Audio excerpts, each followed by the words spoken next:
এই গেমটা শেষ করলেই ঘুমাবো। খেতে খেতে মোবাইল দেখো না বাবা।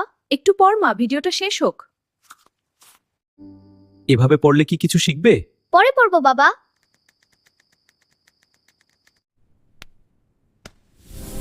ও না, ফোনটা বন্ধ হয়ে গেল। টুকটুক দেখো। ওয়াও, বাইরে কত সুন্দর।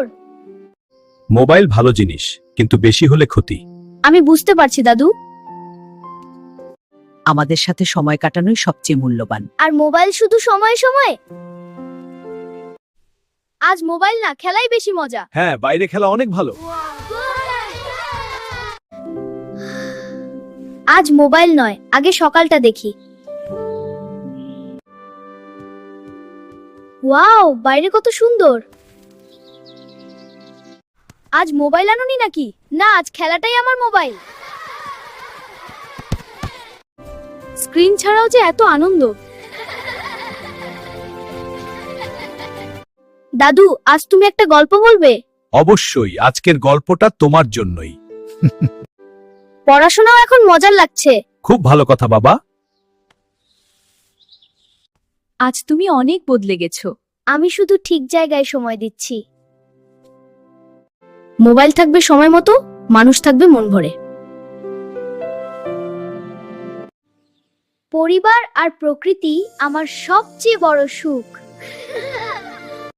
আগামীকাল সবাই প্রকৃতি নিয়ে 2 মিনিট কথা বলবে। আজ ভিডিও না দেখে নিজের চোখেই দেখব।